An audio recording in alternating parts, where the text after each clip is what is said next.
السلام علیکم ورحمۃ اللہ وبرکاتہ۔ عقل اور نصیب۔ کہتے ہیں کسی جگہ دو شخص رہتے تھے، ایک کا نام عقل تھا اور دوسرے کا نام نصیب۔ ایک دفعہ وہ دونوں کار میں سوار ہو کر ایک لمبے سفر پر نکلے۔ آدھے راستے میں سنسان راستے پر کار کا پیٹرول ختم ہو گیا۔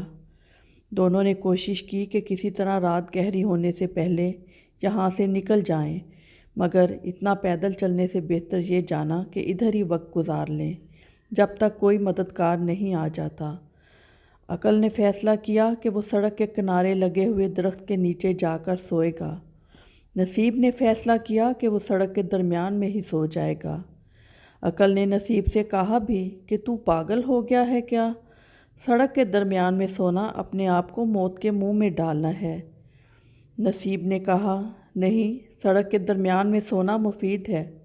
کسی کی مجھ پر نظر پڑ گئی تو جگا کر یہاں سونے کا سبب پوچھے گا اور ہماری مدد کرے گا۔ اور اس طرح عقل درخت کے نیچے جا کر اور نصیب سڑک کے درمیان میں ہی پڑ کر سو گیا۔ گھنٹے بھر کے بعد ایک تیز رفتار ٹرک کا ادھر سے گزر ہوا۔ جب ٹرک ڈرائیور کی نظر پڑی کہ کوئی سڑک کے بیچوں بیچ پڑا سو رہا ہے تو اس نے روکنے کی بہت کوشش کی کہ ٹرک نصیب کو بچاتے بچاتے مڑ کر درخت سے جا کر ٹکرایا اور درخت کے نیچے سویا ہوا بیچارہ عقل کچلا گیا اور نصیب بالکل محفوظ رہا۔ شاید حقیقی زندگی میں کچھ ایسا ہی ہوتا ہے۔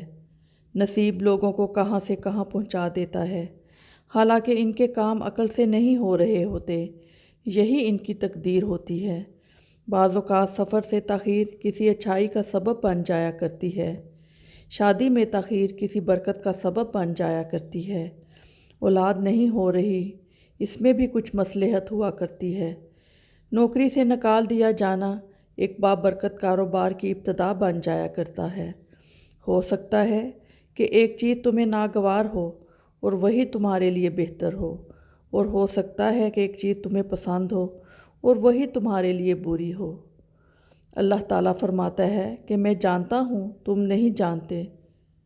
کروڑوں درود و سلام ہو حضرت محمد صلی اللہ علیہ وآلہ وسلم پر، اہل بیت پر، امہات المومنین پر اور تمام صحابہ کرام پر۔